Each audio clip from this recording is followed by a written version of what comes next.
What's going on, guys? It's Red Bull Tanker, and welcome back to Axis and Allies Europe 1951. This is now turn 13. So, going right? Yes, turn 13. Alright, so we are now looking at February 1952.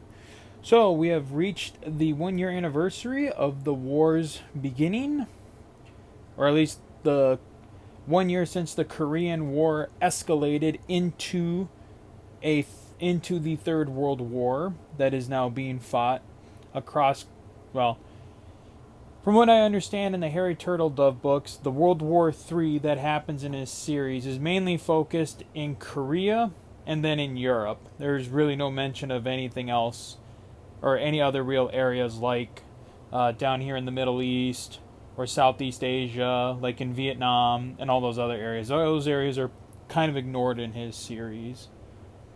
All right, random event. This one could have gone for the Soviets. Basically, more communist expansion in Asia. A roll of 1 to 3 would have given the Soviets a 15 IPC boost for the rest of the game, or on a 4 or 6 they missed. And unfortunately, the Soviets rolled a 4, so they actually missed getting that IPC boost for themselves. All right, initiative. Well, by golly, if they can't get it on, by golly, if they can't stop rolling the high numbers, the Soviets won the initiative again, and it followed the same pattern. Russia, U.S., NATO. I mean, the Russian rolls for initiative have been rather amazing. All right, so the Soviets had 95 IPC to spend. They bought 2 tanks and they bought a tank and 2 fighters down here, or no, a tank and 2 fighters down here in the Caucasus. They bought 3 infantry in Stalingrad, 3 infantry in Kiev, 3 mech infantry in Smolensk. They put an infantry and 2 tanks here in Warsaw, and saved 1 IPC. Which actually I did not carry over, so I will throw that on there, on their little pile quick. Combat. So the Soviets had 2 combats this turn. One, they took their mech out of Karelia and liberated Murmansk, capturing the NATO airbase that they had built in Murmansk. And then they assembled all their power and attacked the 2 American airborne divisions that were in Romania. The 2 American airborne units were lost and did not score any hits against the Soviets. The paratroopers were just caught by surprise at how quickly the Soviets reacted to the American parachute landings there. Non-combat, the Soviets basically used all of their rail to get as many units down here to the Caucasus as possible. Obviously, spoiler alert, it didn't help. They didn't really rail anything out here, but just kind of are still trying to move west, but also now trying to trying to cover all of this. And then at the end of the turn, the Soviets collected 91 plus the 1 that they saved for 92. Alright, the United States. Alright, the United States had 79 to spend. They bought 4 infantry, breaking them up for 2s again. 2 of them are flagged under the 35th Infantry Division, and the other 2 are flagged under the 44th Infantry Division. They bought 4 airborne under the 11th Airborne Division, 2 mech infantry under the 30th Infantry Division, and these 2 tank regiments are not flagged yet as they are being used as reinforcements for some of the battered armored divisions throughout the area. And then finally, the U.S. bought 2 more air transports. Combat. All right, first off,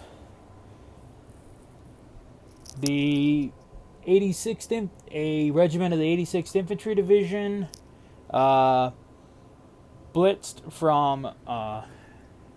moved from Syria into Kars and took the oil fields at Baku. And then the United States mustered all of its power from Kars and Syria and went into the Caucasus itself. It was quite the battle. However, in the end, the Soviets were not able to hold, losing 8 infantry, 3 tanks, and 2 fighters. The U.S. lost 3 infantry, those being flagged under the 41st and 43rd Infantry Divisions. The two mech infantry flagged under the 28th Division, and they also lost 2 self-propelled guns. Non-combat, the U.S. moved all of its air back. They moved this mech up from Egypt back to Jordan. They sea lifted and transported units from the build queue and the units from Tunisia over here to Syria. They moved this force off the build queue to Tunisia. And then they took 2 air transports off of Crete and brought them back over to the build queue. They also airlifted the 2 regiments of the 85th Infantry Division into Berlin as well to back up NATO and the 6th Infantry Division there. And then at the end of the turn, the U.S. collected 79 IPC. Okay, over to the NATO forces. NATO had 79 to spend. They bought 2 fighters in Paris to replace the 2 that they lost during the Stettin battle last turn. They bought 2 mech and 2 tanks in Holland, 2 mech and a self-propelled gun. And 2 mech and a self-propelled gun in Belgium. NATO did not conduct any combat this turn, just non-combats, reinforcing here in West Germany. Airlifting their 4 units out of Paris. Oh, no, they can't do that. Shoot, the airfield's damaged. My apologies. So, the 4 infantry will not go to Berlin. They actually have to just walk over into Reims. So, I will put them on the Reims card with their 2 strategic bombers. I can't believe I missed that. And then they moved their forces from Rome up into northern Italy to keep that front looking good. They also took their tank from Oslo, put it up here just to act as a guard to the Soviet mech infantry. Nice part is, as you can see on the calendar, once we get to March, all the sea zones are unfrozen, or sea zones 3, 4, 10, and 11 become unfrozen. So these naval forces can actually leave the area now and come back and be further utilized down here. Alright, so then at the end of the turn, NATO collected 78. So now that we are in the final 6 months of the war, and we've come down to this part of the random event chart, what I have decided to do is that at the end of the videos now, I'm going to show you the random event dice being rolled on account, just in case if the 12, which is the Treaty of Versailles ending the war, becomes used. So I want to be able to show that. So we will roll. I'll grab one of my red for the Soviets, red 12-sided dice, and let's see what we get. 4. Well, yep, we got a result of 4. What does 4 give us? Polish uprising. The USSR must occupy all Polish territories or lose the income. Ooh, that might hurt the Russians. That might hurt the Russians a little bit. They got to have ground troops.